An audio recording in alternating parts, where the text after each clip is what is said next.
Hola, ¿qué tal amigos? ¿Cómo están? Muy buenas noches. Yo soy Esdras Chabot y esto es Dinero y Poder. El Consejo Rector del Pacto por México explicará a maestros los beneficios de la reforma educativa. A través de una carta que se enviará a los docentes, explican los objetivos de la reforma y la importancia de mejorar la educación y el papel de los propios maestros. Otras de las reformas que se presentarán este año son las de telecomunicaciones, deuda de los estados, hacendaria y energética. El Consejo Rector del Pacto por México está conformado por representantes del gobierno federal, del PRI, PAN y PRD. Nos acompaña aquí en el estudio de Dinero y Poder el periodista Guadalupe Acosta Naranjo, secretario técnico, uno de ellos del Consejo Rector del Pacto por México. Guadalupe, muchas gracias por estar aquí con nosotros. Muy buenas noches. Un gusto saludarlos a los. Ernesto Cervera Macario Esquetino, buenas noches. Guadalupe, ¿este Consejo Rector te parece una estructura idónea para encontrar consensos en estos y otros temas? Bueno, me parece que es la primera ocasión en muchísimos años, bueno, yo no recuerdo que haya sucedido,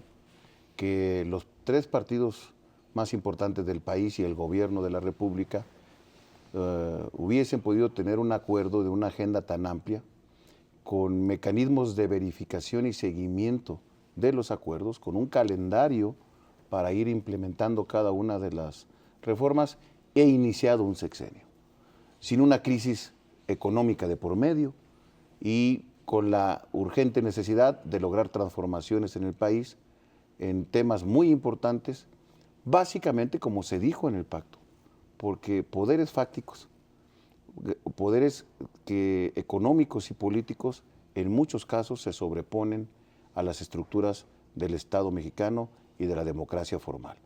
Me parece, por lo tanto, que es de largo alcance, muy importante, y sí es indispensable que hubiera un órgano central que estuviese discutiendo de manera permanente con un calendario y ejecutando los acuerdos. Se han firmado muchos acuerdos y hay mucho escepticismo, porque muchos acuerdos de gran calado se han hecho en este país, pero no han terminado y llegado a una concreción, o su concreción ha sido muy pequeña respecto a las expectativas que se generaron. Por esa razón, estamos abrevando de las experiencias pasadas e intentando tener mecanismos de seguimiento, de verificación permanente y de ejecución de los acuerdos. Yo tengo confianza que así será. Esta negociación que se hizo habla de reformas que son difíciles de llevar a la práctica porque hay poderes económicos muy fuertes, telecomunicaciones, por supuesto, energética, hacendaria, y en donde PRI, PAN, PRD no tienen precisamente una agenda común. El pacto se negoció 3 meses previo a darse a conocer, en una discreción necesaria, entendible por la cantidad de temas que estamos tratando. Y sí hay acuerdos al interior del pacto que, enunciados generalmente, de cumplirse, servirían para regular y poner estos poderes bajo un orden de un Estado democrático. Nosotros no queremos volver a una presidencia autoritaria. Nosotros queremos que estos poderes se subordinen a estructuras democráticas de poder con contrapesos que estén regidos por las instituciones y que de esa manera matamos orden en una gran cantidad de temas. Mira, el escepticismo nos abarca hasta los que estamos en la mesa. No es que los que estemos ahí seamos ingenuos, no tengamos experiencia política, pero yo siempre he pensado que la vía de los acuerdos es la vía que necesita México y que el escepticismo desbordado te puede llevar a la parálisis. Una gente inteligente te dirá, bueno, estos muchachos del PRD no se darán cuenta que los poderes son tan grandes que es muy difícil vencerlos, que terminarán siendo engañados y están siendo utilizados para legitimar al régimen del PRI y de Peña Nieto. Y bueno, si yo llegara a esa conclusión, entonces no firmo nada. Yo creo que no, que hay que tener la audacia de atreverse y de que la opinión pública, los ciudadanos y los propios signantes cumplamos irrestrictamente ese compromiso que es una necesidad por México. ¿Qué debe de hacer la izquierda? ¿Solamente cuestionar que el PRI y el PAN se vuelvan a poner de acuerdo? ¿O participar para influir en los contenidos y para exigir que se cumplan?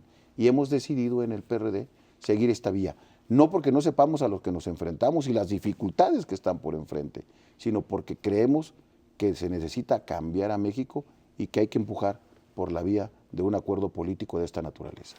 Este pacto tiene, digamos, entre otras cosas, la virtud de que los extremos se alejan del pacto, lo que queda allá adentro son quienes están pensando, como bien decía ahorita, que se puede llegar a acuerdos, se puede negociar, pero no significa que todo el mundo piense lo mismo.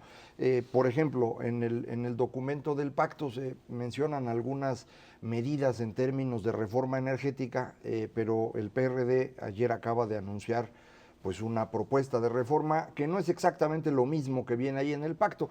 Y aquí la pregunta sería, para este tipo de temas y otros, ¿estas diferencias se van procesando dentro del acuerdo y luego se van al Congreso o cómo lo piensan Así es, hacer? nosotros pensamos que es la manera de cómo se concretará el pacto en materia energética.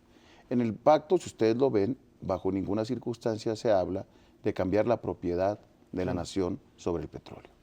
Y nosotros nos hemos acercado pues a gente que tiene un enorme conocimiento en materia energética. La propuesta del día de ayer presentada por el ingeniero Cárdenas, mire usted quién, si alguien sabe, conoce, tiene autoridad para hablar en materia energética, pues es el ingeniero Cuauhtémoc Cárdenas, fue producto de un consenso de muchos especialistas y del PRD. Porque nosotros sí queremos modernizar a Pemex, sí pensamos que tiene que darse una gran transformación, pero no creemos que debe de cambiar la propiedad de la nación sobre el petróleo. También, como dijo el ingeniero Cárdenas, creemos que puede participar la iniciativa privada en grandes áreas, facilitar esta participación sin que, insisto de nueva cuenta, vuelva a cambiar que nosotros somos dueños de la renta petrolera. Mire usted, un barril de petróleo vale $100 ahorita, sacarlo en promedio cuesta 10, ganamos $90. ¿Por qué razón tendría que el gobierno renunciar a ese negocio que sirve para que el Estado tenga recursos y financie el desarrollo nacional? Pero lo podemos hacer mucho mejor en petroquímica, en ductos, en traslados, en no vender solamente petróleo crudo, en fin, tenemos una gran cantidad de áreas en Pemex donde puede participar actores nacionales y extranjeros, privados, que es necesario para que Pemex se modernice y podamos hacer esta una empresa que todavía nos dé más de lo que hoy nos da. Y en términos del procedimiento, lo discuten dentro del pacto Sí. y luego va al Congreso. ¿No hay diferencias entre las dirigencias de los partidos y sus coordinaciones parlamentarias? Es un poco mi Sí, pero siempre hay preocupación. diferencia y nosotros tendremos que respetar al Poder Legislativo, que es quien finalmente tomará la decisión. La iniciativa de reforma educativa no quedó exactamente como la mandamos. El Poder Legislativo revisó, la mejoró desde mi punto de vista, la dejó mucho mejor que como la habíamos mandado nosotros, porque nosotros estamos en la idea de que hay que abrir este espacio. Son 96 compromisos. Nosotros tenemos que ir abriendo mesas de trabajo con actores de la sociedad muy importantes, de partidos políticos, pero también de gente especialista, académicos e interesados en la materia en cada una de estas áreas.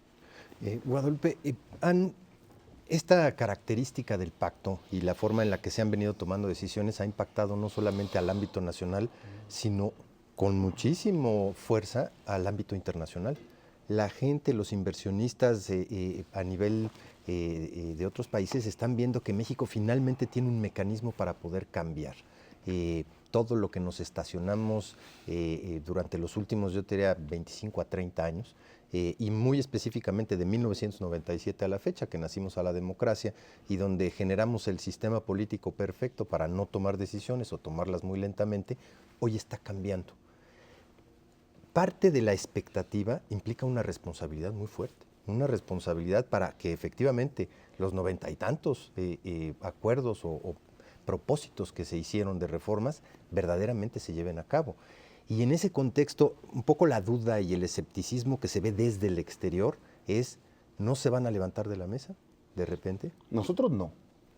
Nosotros vamos a exigir que el acuerdo se cumpla. Le pongo materia telecomunicaciones. A ver, no debe de haber apertura en telefonía, no debe haber apertura en cadenas nacionales de televisión, no debemos de tener capacidad los mexicanos de tener acceso al internet, banda ancha, todos. En Brasil les tienen un programa especial, en Estados Unidos están queriendo alcanzar a los asiáticos y nosotros no estamos todavía atrás de ellos. Y quien esté atrás de esta área, efectivamente está fuera de las tecnologías, del mercado y del desarrollo.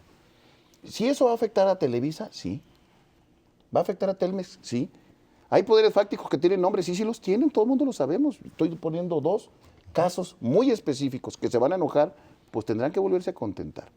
Porque nosotros estamos convencidos de que si no hay una apertura en esta materia, entonces no habrá servido el pacto. Y el compromiso que tenemos firmado es que se va a revisar estas áreas. Y los estamos trabajando en la Secretaría Técnica. Y yo quiero decir que hasta el día de hoy, en los trabajos de la preparación, tanto PRI como PAN y PRD, el Gobierno de la República, está pensando de manera positiva en cumplir estos acuerdos. Programa ambicioso para este año energético y fiscal. Fiscal y energético. Quiero también... Más las dos que mencionaste, Más las dos, ¿no? telecomunicaciones. Y la educativa. Claro. Mire, usted se enojó el Baester. ¿Está bien? Y yo digo, qué bueno. Si el Baester estuviera contenta con la reforma educativa, entonces yo estaría diciendo tal vez esta es una simulación. Claro. Y efectivamente solamente es para apuntalar a un régimen. No, necesitamos cambiar. Debe de haber calidad educativa y deben de tenerse ascensos, ingresos por méritos, por capacidades, o debe de ser los compadres de los dirigentes de los sindicatos. Pues eso es lo que los tiene molestos. Que se evalúe, es hasta absurdo que hoy no se evalúe a un maestro y que se nieguen a la evaluación. Eso me parece a mí absurdo.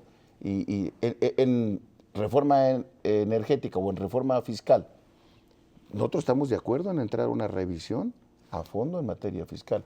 Dos compromisos que están ahí firmados, se ven muy pequeños, alguna gente no le pone atención, me dice, vamos a revisar el sistema de consolidado de este país. Algunos estudios nos dicen que el acumulado de deudas de empresas consolidadas llega hasta 700,000 millones de pesos. ¿Serviría ese dinero si quitáramos este régimen consolidado para financiar, que es una de las grandes dudas también de dónde va a salir dinero para financiar las políticas sociales? Pues de revisando estos regímenes especiales que tiene este país, donde las grandes empresas terminan pagando el 1%, el 2% de manera real, y usted y yo y muchos pagamos el 28% de inmediato. Y una empresa grande paga cualquier cosa. Necesitamos revisar eso, sí. No es cierto que estamos exclusivamente revisando el tema de alimentos y medicinas. Nosotros no estamos cerrados por lo demás a revisar nada, porque hay que discutir todo, pero decimos que en el fondo son los grandes empresarios los que tienen que pagar. Y están en el pacto, están firmados. Y cuando revisemos la reforma fiscal, tan necesaria en este país, porque si vamos a hacer una reforma energética que libere a Pemex de entregarle recursos al Estado, ¿de dónde van a salir? Pues tiene que salir de una reforma fiscal. Están hermanadas las dos reformas. Bueno, esto para el PRD significa un cambio, yo te diría, pues radical en términos de lo que había sido como izquierda hasta ahora y lo que, no sé si tiene que ver con la ruptura con López Obrador, la salida, pero el hecho es que este es un PRD que quiere decirle, primero a la ciudadanía, aquí estoy y aquí hay un poder real que se ejerce, y segundo, este es un partido que consigue acuerdos y que no va a ser solamente una izquierda contestataria. Sí, tienes razón. Creo que es el momento de que el PRD tenga un claro perfil de ser una izquierda útil al país, útil a México. Antes que pensar en los intereses solo del partido, o peor, de alguna de sus corrientes del partido, deberíamos de poner por delante los intereses de la nación. Y deberíamos de apostar al fracaso del gobierno de Peña. Al PRD debería de decir que le vaya mal para que a mí me vaya bien. Dentro de 6 años... ¿Verdad? Que al país truene y que demuestren que este gobierno fracasó y por lo tanto que no han mirado lo bueno que yo soy. Yo creo que la gente nos termina castigando también por eso. Porque cuando hay necesidad de resolver problemas, el PRD ha sabido decir no, y no, y no. Y siquiera dijéramos no y sí dijéramos cómo sí, pero ni eso lo habíamos tenido la capacidad de hacerlo claramente. Tenemos que decir cómo sí queremos resolver los problemas. Y eso... ¿Es malo que se dialogue? ¿Es pecado que nos sentemos con las otras fuerzas políticas? ¿Qué no es lo que pasa en todo el mundo y en cualquier democracia? Que sin renunciar a ser oposición, también eres capaz de construir acuerdos que pongan un piso mínimo para el conjunto de la nación. Yo en esa izquierda creo. Y esa izquierda, creo, va a tener gente que nos acuse de traidores. De negociar en lo oscurito. De negociar en lo oscurito, de que estamos fortaleciendo a Peña, de que no sé qué y no sé cuánto, que somos modositos, todo lo que nos han dicho. Pero yo sí creo en una izquierda constructiva. Se puede ser de oposición y se puede lograr grandes acuerdos para que beneficien el país. Por lo menos esa es la ruta que han seguido las democracias más consolidadas en el mundo. Guadalupe Acosta Naranjo, uno de los secretarios técnicos del Consejo Rector del Pacto por México. Muchas gracias y estaremos, por supuesto, pues ahí pendientes de que esto suceda. Muchas gracias a ustedes y mucho ayudará su aportación. Estoy convencido en este Muchas tema. gracias. Vámonos a una pausa. Esto es Dinero y Poder. El secretario de Hacienda y Crédito Público, Luis Videgaray Caso, dijo que se requiere una reforma fiscal que dé competitividad y que sea justa. Señaló que debe ser un instrumento de redistribución del ingreso y de la riqueza, de manera que quien genere más utilidades pague más impuestos. Bueno, ahí empieza la discusión con respecto a qué tipo de reforma fiscal estará negociándose para el segundo semestre, que la verdad va a tener que estar también relacionada con lo que finalmente se pacte en la primera parte del año, ¿no? Esta idea de que puede haber cambios, negociaciones entre panistas, priistas, perredistas, tendrá que ver con visiones de la realidad que puedan ser compatibles unas con las otras. Está la discusión con respecto a una reforma fiscal y se dice, bueno, es que hay que ir sobre los ingresos y quien gane más, que pague más. Y hay quien dice, no señores, eso no funciona, ya ven a los franceses, se les van los ricos porque quieren grabar el ingreso y hay que irse sobre quien consume más, que pague más. Y dicen, bueno, es que si tú haces eso, entonces estás dañando a los que tienen menos dinero y que tienen que pagar por los productos una mayor cantidad. ¿Cómo encontrar la cuadratura al círculo? Ese es el problema. Y no es un problema de fácil solución, Esra, ni en términos teóricos ni en términos prácticos. El problema de la impostación óptima o de la recaudación óptima en la cuestión teórica no se ha resuelto de manera pues que convenza a todo mundo. Hay la duda de si debería uno cobrarle al ingreso o al consumo. Si cobra uno al ingreso y quiere uno cobrar más a los que más ingreso tienen, se corre el riesgo de cobrarle a los más productivos. Y esto reduce la productividad general de la economía. Un caso extremo sería el que comentabas tú de Francia, donde pues el impuesto marginal que ponen a los más ricos es 75%. Nadie va a querer producir en esas circunstancias y quienes están en ese nivel pues han preferido irse. El caso más famoso es el del actor Depardieu, pero se han ido todos los demás de ese nivel de ingresos. Si le cobra uno al consumo, corres el riesgo que tú comentabas. El asunto es que tenemos que cobrar de alguna manera porque los gastos que estamos generando son muy grandes, se los cargamos al gobierno y no hay forma de que estos gastos se reduzcan porque son en actividades que va creciendo su costo con el tiempo, como educación, salud y seguridad social. Entonces se van a tener que tomar decisiones ahí de cualquier forma y aquí es un asunto de ir compensando lo que ganan unos y lo que ganan otros, es en el fondo una decisión política. Ahora, no nos hagamos guajes. La verdad de las cosas es que donde tenemos las mayores distorsiones, si nos comparamos con la mayoría de los países, es en los impuestos al consumo. Ahí es en donde México es el campeón mundial de recaudar poquito. Es donde tenemos una serie de sectores que no pagan impuestos, al contrario de otros países, y en donde pues literalmente estamos en el último lugar de recaudación en América Latina, salvo por un par de excepciones que son Haití y por ahí otra islita pequeña. Y que simplemente no nos dejan avanzar en términos de esta posibilidad de recaudar hacia adelante y que te generan distorsiones específicas respecto al resto de los sectores de actividad. Yo te diría, tranquilamente podemos sacar 2, 3 puntos adicionales del Producto Interno Bruto si gravamos el IVA como debe de ser, parejo para todos, en todos los sectores, probablemente con una canasta muy reducida precisamente para no afectar esos intereses a los que te refieres, Serra, de los más necesitados en este país, pero sin duda alguna evitando esta clase de distorsiones. Yo te diría, hay cancha sin duda alguna para negociaciones, sí, no hay ninguna duda, pero donde se tiene que hacer un esfuerzo verdadero es precisamente en los impuestos al consumo. De otra manera, pues va a ser muy difícil alcanzar este estatus de que tienes que resolver cuando menos dos cosas, que sea un sistema lo más transparente posible, a eso tenemos que aspirar, que sea un sistema justo.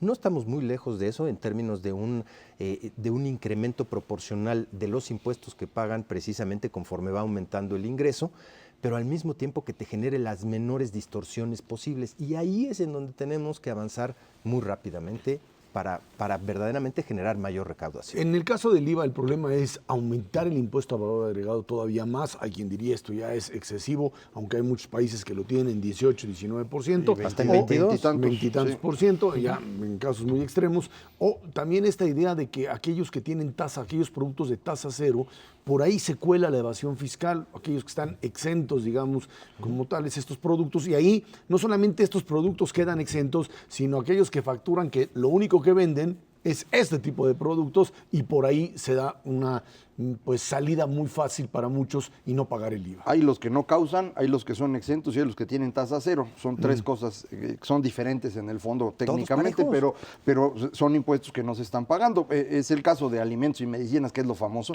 pero también está ahí educación y también están ahí rentas, que esos son dos temas en los cuales poner un impuesto la gente realmente va a costar trabajo. Pero libros el gasto es muy pequeño, o periódicos el gasto es muy pequeño y son muy escandalosos porque son los que escribimos, ¿no? Pero, Sí, pues, son pero, los escándalos. pues sí, pero no es tampoco un sector tan importante en términos de volumen. Ahora, si tú no cobras en consumo y quieres cobrar en ingreso, el problema es a quién le cobras. Una gran parte de la población en México no paga impuesto al ingreso porque su ingreso es bajo. Esto ocurre también en otras partes del mundo. Luego empieza a subir muy rápidamente la tasa y llega a un nivel pues de 30% con ingresos que no son tan grandes y de ahí se queda parejito hasta personas que tienen pues ingresos de muchos millones de pesos diarios, como es el caso de los más ricos en México. Y ahí es donde pues todo el mundo se enoja, ¿no? Dice, aquellos deberían pagar mucho más. No es fácil hacer eso. A mí me parece que sería más lógico para grabar bien a ese grupo de personas, hacerlo en términos de ganancias de capital. Si graba uno ganancias de capital y graba uno herencia, entonces puede uno impedir que estos grupos de personas acumulen demasiada riqueza y no dañas tanto a la clase media, porque si tú empiezas a subir la tasa, lo que va a ocurrir es que la mayor parte del golpe lo va a resentir la clase media. Es lo que está discutiéndose ahorita en Estados Unidos, claro. en dónde van a cortar. Ellos entre 200 y 500 mil millones de dólares al año de ingreso, que es lo que allá es la clase media un poco acomodada, tal vez clase media alta, ahí estás recaudando el 50% de lo que recauda Estados Unidos. Entonces, moverle a los impuestos significa cargar más aún sobre ese grupo, no sé si tenga sentido, y aquí sería más o menos lo mismo. Y está la discusión sobre qué hacer con impuestos sobre la renta y YETU, esta discusión también que de una manera dicen es algo que ha convertido a todo este esquema de recaudación en algo sumamente complejo, aunque por supuesto le ha permitido al Estado recaudar más. Bueno, el problema es que estamos en parche sobre parche sobre parche. Históricamente hemos venido evolucionando hasta tener dos sistemas para grabar el ingreso, el YETU, que es más un sistema no tanto recaudatorio, sino específicamente de control, y el ingreso sobre la renta. En realidad debería de ser uno solo, no con tantos hoyos tipo queso Gruyère. Vamos haciéndolo lo más sencillo posible. Inclusive hay países como Irlanda que tienen una tasa perfectamente estable, tanto para el consumo como para el ingreso. Y en ese contexto se hace muy sencillo pagar impuestos. El otro problema que tenemos y que hay que considerar es que tenemos una economía informal gigante en este país, probablemente de las más grandes proporcionalmente del mundo. Y en ese contexto también generar las condiciones para que les sea más fácil pagar impuestos y deriven beneficios específicos como cualquier otro sector de la población de esa capacidad de gasto del sector público, pues debería de ser uno de los objetivos primarios también de esta. No hay que olvidar otro tipo de impuestos, tenemos un impuesto predial que es de los que menos recaudan a nivel internacional. Estamos recaudando cerca de 0.6% del Producto Interno Bruto. La referencia internacional es 4 veces esos. 2.4% del PIB, ese debería de ser nuestro objetivo. Y si uno va agregando esos pedacitos, pues la verdad es que sí se puede hacer una reforma fiscal integral que simplifique las cosas, que tase parejo y que impida estas distorsiones terribles en donde el subsidio más importante de este país no es la gasolina ni la electricidad, es el IVA. El 60% de los alimentos y medicinas de este país lo consumen los más ricos de este país y a ellos se les está subsidiando al no poner IVA. ¿Cómo hacer para que los pobres no paguen ese IVA? No hay forma de hacerlo. Si quieres recaudar bien, tienes que poner una tasa pareja y luego puedes regresarlos. devolver. Es que, en teoría, lo que los economistas sostienen es que quien debe redistribuir es el gasto, no los impuestos. Tú debes cobrar impuesto parejo y luego gastar bien. En México, durante todo el siglo XX, gastamos muy mal. todos los programas que se llamaban de desarrollo social no ayudaban a los más pobres, sino al grupo de clase media, fundamentalmente al que sostenía el PRI en el poder, para eso estaba.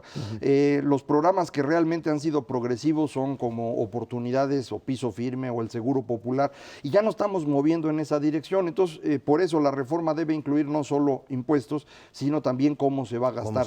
Y un último detalle sobre el IETU. El IETU se pone para tratar de resolver todos estos huecos a los que se refería Ernesto, porque modificar la ley del impuesto sobre la renta va a ser dificilísimo, entonces se puso este impuesto. A mí el concepto del IETU me parece que es una cosa muy interesante.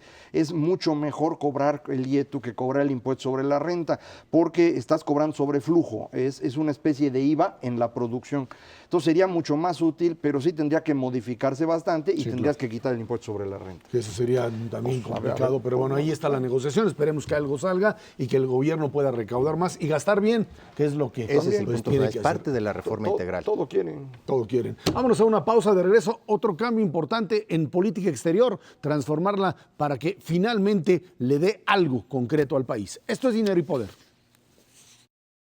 La Secretaría de Relaciones Exteriores pidió al cuerpo diplomático impulsar una política exterior eficaz, responsable y transparente para promover a México como un país de inversión, seguridad y estabilidad económica. El secretario de Relaciones Exteriores, José Antonio Meade, explicó que el país debe ser paradigma de estabilidad, solidaridad, legalidad y respeto a derechos humanos y al derecho internacional. A mí me parece que el del momento en que José Antonio Meade es nombrado secretario de Relaciones Exteriores, el concepto de las relaciones exteriores de la diplomacia mexicana cambia sustancialmente. Un hombre que demostró una enorme capacidad en la Secretaría de Hacienda y que tiene precisamente eso como prioridad, comienza a diseñar un modelo de diplomacia mexicana que deje atrás pues cierto tipo de argumento, digamos, de, entre comillas, solidaridad con determinadas causas, que puede sonar muy bonito, en la práctica no ayudas a nadie,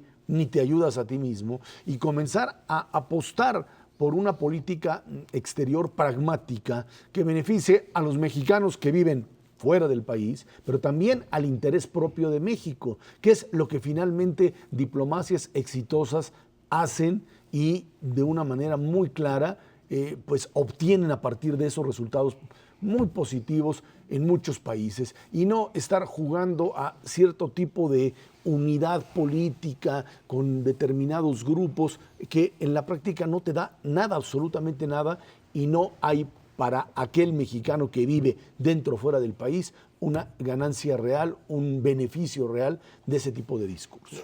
Hay una palabra fundamental en este cambio que es eficaz.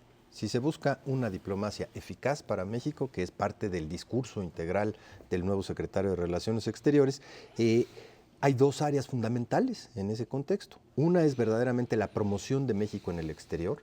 Nuestras embajadas, algunas mal, algunas regular, algunas de manera fatal, simplemente no se dedican a promover a México precisamente en los países en donde están radicadas. Y ahí debe haber una transformación brutal. Si uno se compara, por ejemplo, con el servicio exterior brasileño, son verdaderamente agresivos en promover a su país, no solamente en la parte comercial, sino en la parte cultural, en la parte de una serie de factores en donde ellos, su misión es poner a Brasil precisamente en el país en donde están radicados. Ese es por una parte. Y la otra fundamental es abandonar un poco este síndrome que tenemos permanente del participante empedernido. No hay organismo multilateral, financiero e internacional en el que México no pertenezca. Y esto que dices, Ezra, es fundamental en beneficio de los mexicanos, como para qué estamos en el BERT, por ejemplo, en el Banco Europeo de Reconstrucción y Desarrollo, que nos cuesta una lana anual. Sin duda alguna habrá que ser selectivos y echarle las ganas a aquellos organismos que son verdaderamente importantes, en donde México sí tiene que estar sentado, el Grupo de los 20, por ejemplo, en donde se empiezan a tomar decisiones a nivel internacional mucho más importantes que, por ejemplo, las del Banco Mundial o las del Fondo Monetario Internacional, en donde los países que verdaderamente tienen un peso relativo importante están ahí. Y México ya tiene una presencia. Pero hay otros que, pues francamente, con que tengamos un representante es más que suficiente. Y la última área es fundamental, es nuestra relación con los Estados Unidos. El nombramiento del nuevo embajador, ex embajador también en Inglaterra, es una señal muy clara de que sea una relación eficaz, que efectivamente cubra las necesidades de los mexicanos que viven allá y que verdaderamente nos encaminemos hacia poder lograr un pacto migratorio con los Estados Unidos en beneficio de ambas naciones. La posición de México frente al resto del mundo durante todo el siglo pasado fue muy particular. No nos gustaba que nos estuvieran viendo, entonces preferimos no ver a nadie tampoco y nos aislamos. El principio de la no intervención. La doctrina exactamente, mantenerse alejados de todos para que nadie nos criticara nuestro sistema político extraño que teníamos.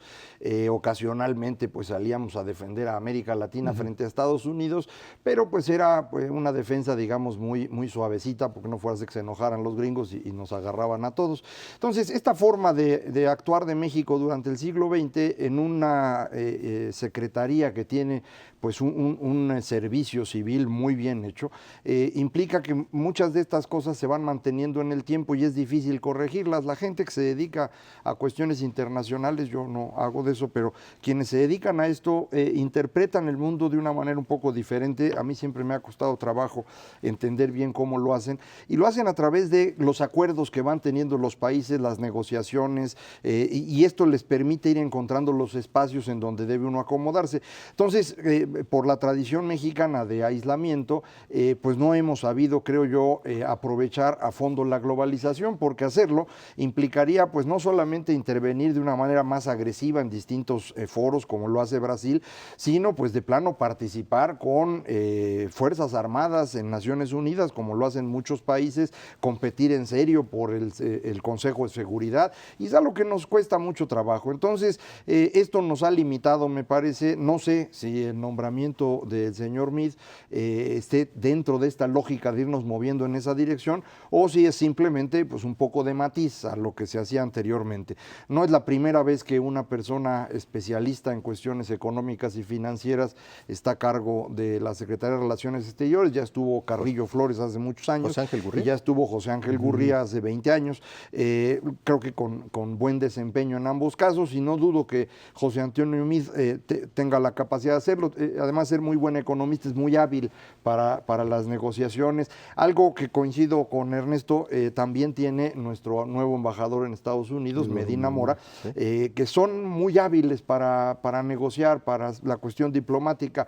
Pero creo que en el fondo el problema clave es si México va a quererse involucrar en serio en la globalización. Entonces, más allá del nombramiento, hay que ser mucho más agresivo, Y ¿no? yo creo que hay otro tema clave ahí, que es la relación con Estados Unidos y el bloque Norteamérica. O sea, ¿qué quieres hacer en términos de lo que pues en un momento determinado se quiso en los primeros años del gobierno de Fox con Jorge Castañeda? Vino esta idea de ser El más rompimiento parte de con Estados Cuba. Unidos, ¿sí? Romper con Cuba, ser más pro-norteamericano, ir en contra de esta idea de que los norteamericanos por definición son antimexicanos, todo lo gringo es naturalmente antimexicano, esta idea de ir borrando esta idea, este planteamiento cultural y establecer una identidad muy clara entre un vecino muy poderoso y en donde viven millones de mexicanos en ese país, y además es nuestro pues, socio comercial número 1. Y nosotros el número 2. Y el número 2 de ellos, y en ese sentido ir avanzando. Es cierto que las prioridades norteamericanas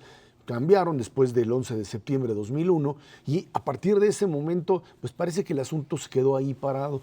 La idea de que somos latinoamericanos, y que bueno, pues sí somos latinoamericanos, pero el bloque económico y la idea de desarrollo socioeconómico de nuestro país está ligado a Canadá y Estados Unidos.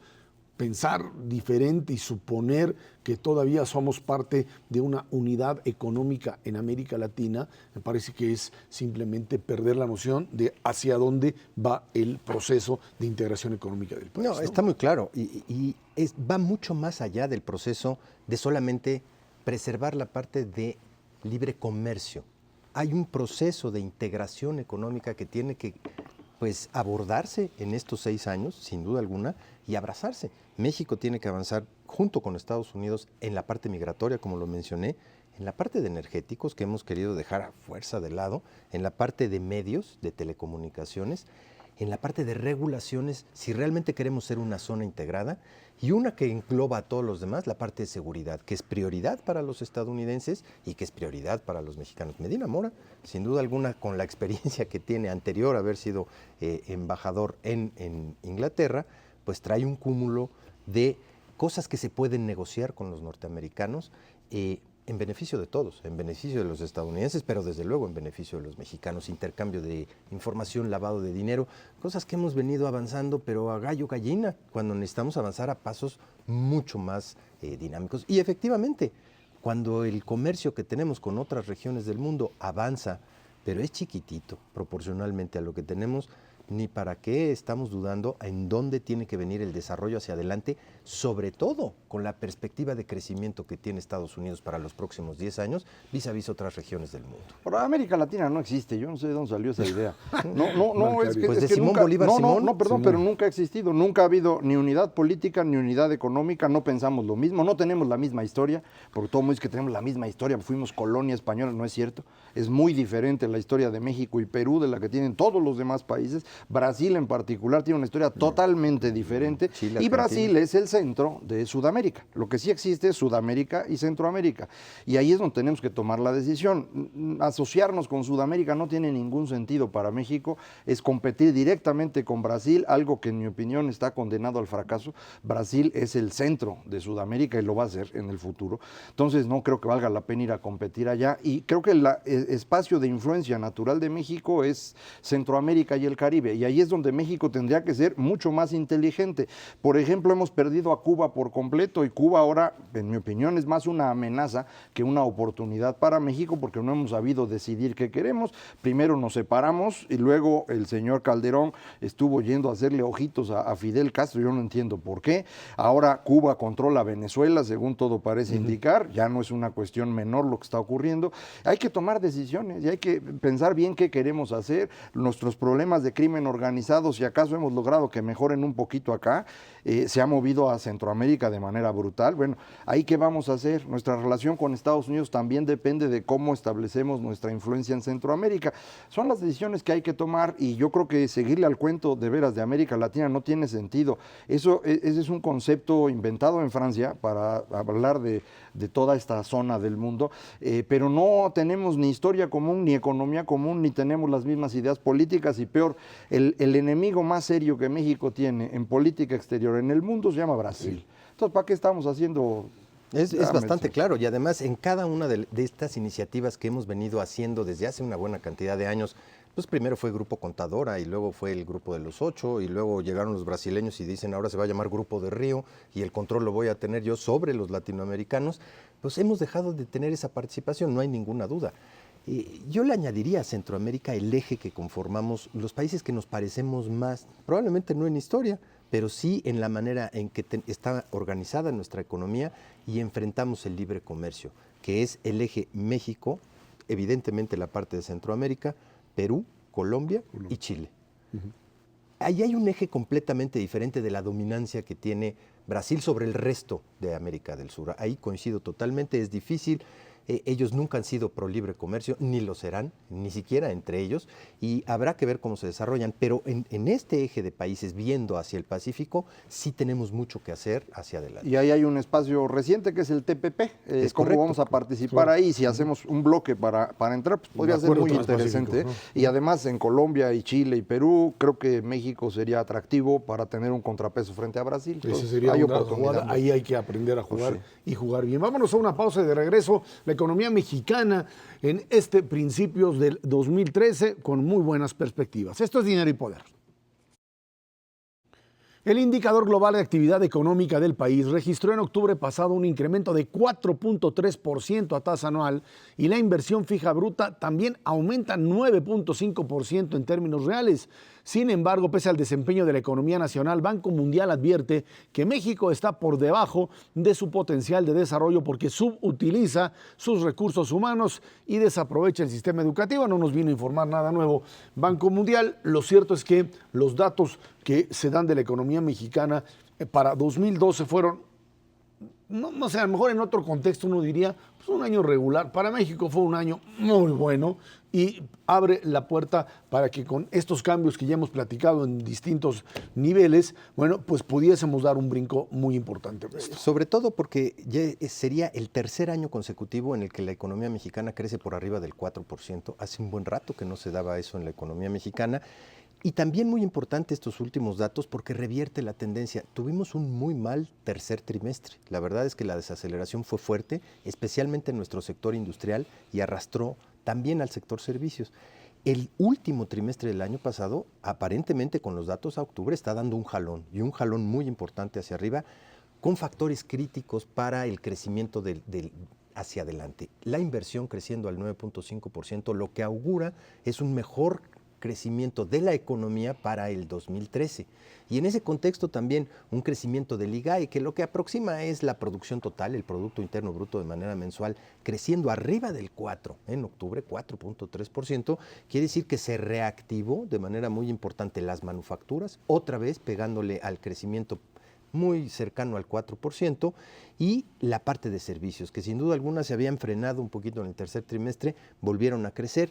Yo te diría, habría que complementar esto nada más con los indicadores de ventas, que no fueron nada malos durante noviembre y diciembre en nuestro país, especialmente las ventas al menudeo. Se conjuntan dos cosas fundamentalmente: más empleo formal en nuestro país y remuneraciones que no pierden terreno frente a la inflación. A final de cuentas, la inflación acabó siendo por abajo del 4%, 3.5%, y eso te habla de un poder adquisitivo de las familias mexicanas que te explican también este nuevo dinamismo, este cierre de año espectacular del 2012, que te augura eso, precisamente una capacidad de expansión de la economía mexicana, yo te diría muy cercana al 4% otra vez, y ya serían 4 seguiditos. Eso también lo ven desde el exterior y dicen, ah caray, la economía mexicana, pues no el Banco Mundial, desde luego, con lo que nos acaba de decir, no, que pues ellos se quedaron con las cifras anteriores de que México crece por abajo del 3, ahora México consistentemente está creciendo por arriba del 4. Ese es un problema que tenemos con el Banco Mundial, con el BID, con la CEPAL. Sus cifras siempre están atrasadas cuando menos 2 trimestres, y entonces acaban diciendo cosas extrañísimas. Entonces no hay que hacerles mucho caso. Las cifras que tenemos ahorita es que México le está yendo muy bien, ya lo decía Ernesto. Aunque no lleguemos al 4 en 2012, va a ser de cualquier manera un tercer año de crecimiento muy importante, mucho mayor que lo que está ocurriendo con los antiguos grandes éxitos de este planeta, que eran los países BRIC. La misma China no le fue muy bien este año, aunque también ellos cerraron mucho más rápido de como estuvieron a la mitad del año. Por ejemplo, el consumo de electricidad en China durante 2012 creció 5,5%, que es relativamente bajo. Solo en 2008, con la crisis, habían tenido un crecimiento similar, lo cual indica que ya no tienen la dinámica. Esto mismo está tumbando a Brasil, porque Brasil estaba vendiendo a China y por eso crecía, y como Brasil no está vendiendo, empieza a tener rendimientos menos atractivos, y entonces ya se dieron cuenta los que llevaron su dinero allá, pues que hay varios estorbos en Brasil a la inversión. Por ejemplo, el pago de impuestos, que es complicadísimo, los impuestos especiales que tienen. Cuando tú inviertes no hay problema, pero cuando quieres sacar sí te cobran. Entonces, lo que están haciendo es moverse hacia México, ya lo están anunciando varios de los grandes fondos de inversión, y aquí lo que hay que tomar en cuenta es que si llega más inversión a México, se nos va a revaluar el peso. Esto es bien importante que los amigos del auditorio lo tengan en mente, porque pues nuestra historia de los últimos 40 años es que nos devaluamos a cada rato, y entonces mucha gente, para pues salvaguardar sus ahorros, los cambia a dólares. Yo sugeriría que en este año no lo hagan, cuando menos no ahorita, porque si compran dólares hoy, los van a vender más baratos en el futuro y van a perder dinero. Y esto también significa que se nos va a complicar la exportación conforme el peso se vaya fortaleciendo. Entonces, el panorama para este año sigue siendo muy bueno, ya lo hemos dicho en varias ocasiones, pero pues algunas de las cosas que ocurren cuando uno le va bien no son tan buenas como parecen. La llegada de mucho dinero, si no somos capaces de aprovecharlo para producir más, nos va a costar. Ese es el problema, cómo transformas el tipo de inversión que llega fundamentalmente también porque tienes intereses muy altos para lo que representan, en otras muy altos partes del mundo, muy seguros, sí, bajo lo que sucede en otros lugares frente a los Estados Unidos, refugio, 0.5 contra 4,5%. Con una moneda sólida. Claro, que eso es lo que te da el sin respaldo. riesgo de que no vayan a cobrar, porque en Brasil te dan mucho más rendimiento, pero también más inflación, dificultades con tipo de cambio, etc. Yo te diría, México hoy tiene mucho más que ofrecer que solamente estabilidad macroeconómica. Por primera vez en muchísimo tiempo la gente se está fijando en que México tiene capacidad de crecimiento y que se pueden desarrollar proyectos productivos en prácticamente todos los sectores de actividad. Sí, tenemos muy desarrollado un sector automotriz y un corredor brutal a nivel internacional, pero atrás de eso viene un encadenamiento productivo con otros sectores que está llamando la atención a nivel internacional y está jalando precisamente la inversión. Si podemos dar el último pasito, y efectivamente, como nos platicaban al inicio de este programa, Guadalupe Acosta, estas reformas estructurales, la fiscal, la energética, México puede dar no solamente el salto para quedarse en 4%, sino crecer al 5 o al 6% en promedio por año durante 10 años de manera consecutiva. Y entonces algo que nos está jalando permanentemente respecto a los rankings internacionales, que es un PIB per cápita de solamente $11,000 por habitante año, elevarlo en 6 años a $20,000 por habitante año. Muchos países lo han hecho, sí se puede. Y hablar de un país con $20,000 por habitante año, con la masa que tiene México, es otra cosa. Yo creo que aquí algo que es muy importante es, más allá de las reformas legales que son importantes, la gran transformación tiene que ser en nuestra forma de ver el mundo y tenemos que tener un objetivo muy claro y creo que ese objetivo debe ser la productividad. Lo que nos falta a los mexicanos es ser productivos porque somos muy trabajadores, este es uno de los países que más trabaja del mundo, pero no producimos nada y ese es nuestro problema. Entonces, concentrarnos en la productividad guiaría mejor las reformas. Productividad, una vez lo dijiste Sí. tú, es hacer las cosas mejor que los otros. Así es, así de sencillo. Simplemente. Hacer las cosas mejor que los demás y esto significa hacer las cosas bien hechas, con calidad, a un precio accesible. Eso es lo que hay que hacer y es concentrarse en eso porque luego nos empezamos a dispersar con que no hay que resolver la pobreza y necesitamos que la educación sea de Sí, hay que calidad. resolverla. Espérate, güey. Todo eso es únicamente para ser productivo. Eso es lo que debe ser el objetivo porque si dispersamos nuestras ideas no vamos a lograr ninguna. En serio, llevamos 100 años experimentando con todo tipo de cosas extrañas como estas y no hemos resuelto nada. Si nos concentramos en hacer las cosas mejor que los demás, va a ser suficiente para llegar a este ingreso al que se refería Ernesto, tener una economía sólida, va a haber más oportunidades para todos, va a haber empleos, pero concéntrense en hacer las cosas bien, pues. Pero lo que sí hemos hecho en los últimos años, o sea, la economía mexicana se transformó de ser una economía petrolizada en un momento determinado a transformarse en una economía manufacturera de De altos niveles, 1994 a la muy fecha, productiva. es muy productiva. La industria automotriz mexicana es muy productiva, llega a ser igual de productiva que la japonesa en varias cosas, Y que en la donde coreana. la japonesa es la más productiva del mundo, la automotriz, en otras cosas no. Entonces, sí hay la capacidad, los mexicanos son capaces de hacerlo. ¿Por qué en la automotriz lo logramos? Pues en parte porque son empresarios extranjeros que traen otras formas de ver las cosas, que no están viendo a ver cómo te saquean. Esas cosas son importantes. También Están nuestros aquí de largo empresarios plazo. en México tienen que hacer un esfuerzo mayor por ser productivos y esperar menos del gobierno, porque otra vez veo que andan pidiendo banca de desarrollo y cosas. A mí me pone nervioso eso, porque luego nada más lo que quieren es subsidios y apoyos y fomentos y no producen. No, esa parte yo creo que en México ya se acabó desde hace un buen Ojalá, rato. Dios te oiga. Y sí, efectivamente tenemos una estructura productiva y de exportación radicalmente diferente de todos los países latinoamericanos. Somos el único país que el 80% de sus exportaciones son manufacturas. Y competir en manufacturas en el mercado internacional está difícil. El 80% de las exportaciones de Brasil, de Venezuela, de Chile, de Argentina, de todos los países de América del Sur, son bienes naturales. Así es, Bien básicos, poco procesados. primarios. Por ahí tienen 2 o 3 cositas chiquitas que hacen de manufacturas y exportan, pero la verdad es que nadie le entra, ni siquiera los chilenos, es cobre. Mariscos, vino, muy buenos. Pues sí, muy pero buenos, esos son primarios, ¿no? Son dotaciones naturales. Chile ha tenido una, digamos, Sigue viviendo, sí, mayor todavía. pero sigue viviendo del cobre, ¿eh? Pero brasileños, Brasil 80% son cuestiones primarias Pues, y del 20% granos de básicos, manufacturas sorgo, que soya. vende, su nivel tecnológico es muy inferior al de México. El nivel tecnológico de las exportaciones brasileñas hoy es el que México tenía cuando entramos al TLC hace 20 94. años. Es decir, es una diferencia brutal. No solo es 80% de nuestras exportaciones de manufacturas, el 80% de esas exportaciones es de media y alta tecnología. O sea, aunque usted no lo crea, este país funciona. Nada más hay que, lo último Las últimas reformas, mano. las esas son últimas muy reformas y ponerse A trabajar. que ese era Eso otro sería programa. buena idea. Ernesto Cervera Macarios, que tiene muchísimas gracias. Gracias a usted que nos ve y nos escucha aquí todos los martes en 11 TV México, Dinero y Poder. Recuerde, estamos en la radio Noticias MBS en el 102.5 del FM de lunes a viernes de 5 a 7 de la noche. Por nuestra parte, muchísimas gracias y muy buenas noches.